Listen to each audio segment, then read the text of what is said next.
My peoples, my peoples! What up? It's Papa Ziti here. Hope everybody's having a great Sunday. I know I am.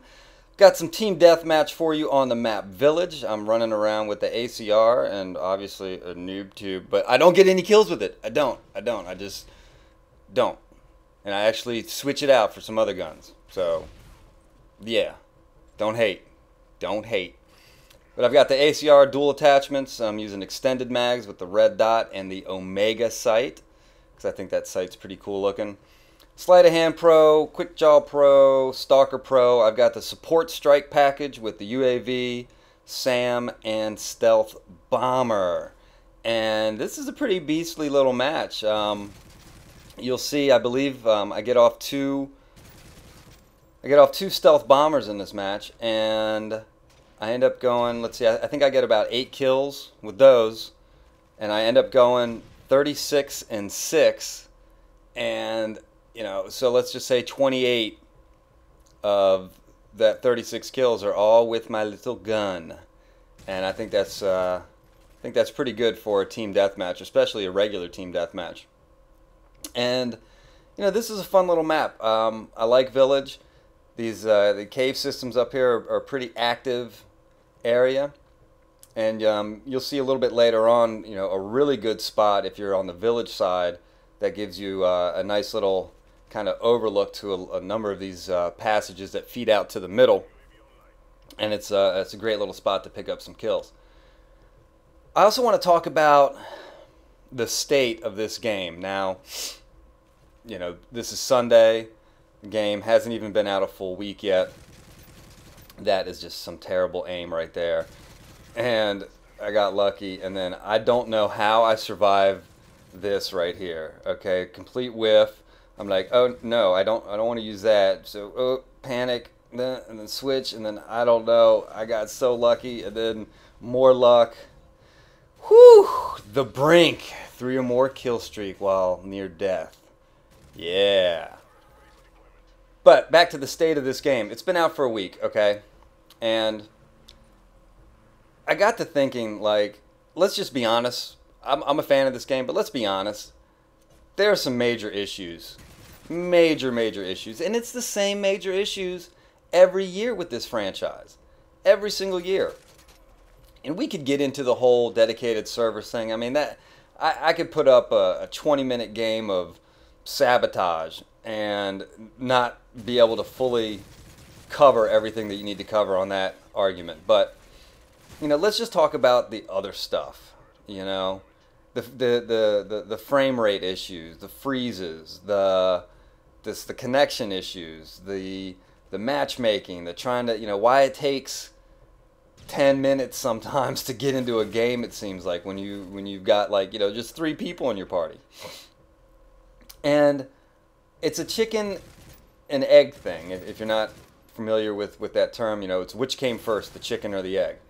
And so I got to thinking, like, why is it that us as gamers are okay with this kind of business model that's been adopted by Activision and by other, you know, gaming companies as well, where the business model is, see, look, I switched that out. Didn't even use it that time, okay? Didn't even use it. I got a gun. Whereas, like, the model is you just release a game and then see what happens and then patch it later. And my first thought was like, well, you know what? You wouldn't go out and you wouldn't buy a car if you knew that you were just going to have to take it to the shop, you know, after the first time you drove it. And I'm like, well, you know what? That maybe isn't a fair comparison, because obviously the cost of a car. Oh, look at it! 1, 2, do that! Yeah, triple. The cost of a car obviously is nowhere near the cost of a video game. All right, so maybe that's an unfair comparison. But what about, say, something else that's like $60? Say a pair of shoes, like a nice, you know, and a nice pair of sneakers. You know, I know the really good ones, like if you're going to get some Jordans, some new Jordans, they're going to set you back close to $2. But let's just say a pair of $60 shoes. Would you plop down $60 for those shoes if you knew after the first time that you wore them, like that the sole was going to come off and that you were going to need to take it and get fixed? I don't think so. At least, I wouldn't. But every time, and no, this is that spot I was talking about earlier. You get guys rolling out of there, and then you get guys posting up on that little perch up above, and you've got some decent cover. I don't know how I got a double kill there, but I'll take it, whatever. But this is a nice little spot, and you can back up, and you got cover from the two entrances coming out, and you're still able to pick people off up there on that little perch. So anyway, so back to why we pay for an unfinished game. So you wouldn't buy a pair of shoes for $60 that you knew the first time you wore them they were going to need to get fixed. I mean, that's kind of essentially what we're doing with the Modern Warfare series. Is we're paying $60 for a game that we know is going to have a ton of issues at launch, and maybe as long as up to a month or two after launch before everything gets sorted out. And I don't understand why as gamers we put up with that.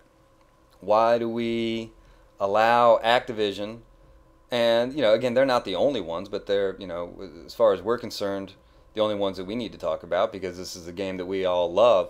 Well, why do we allow them as a business to adopt that model? I don't get it. I love this game. I love that I have a lot of friends that play this game, and just so many near-death experiences. But I wish they did a better job, for their consumers. I wish they, put forth more effort prior to us plopping down $60. I mean, there are times in this game that it's unplayable and it's extremely frustrating. And I'm not talking about just the stuff that comes with the matchmaking system that they have set up. I don't know. I'm in a holdout hope that in a month or two this game will be, near flawless. I'd like to think that that's going to happen, and I guess we'll just wait and see. And in the meantime, God, peeking his head around the corner. And this is good patience right here. I'm like, all right, so let's see. If I were him, I'd maybe try to double back and flank me. So I'm going to run over here and be like, all right, come on. No.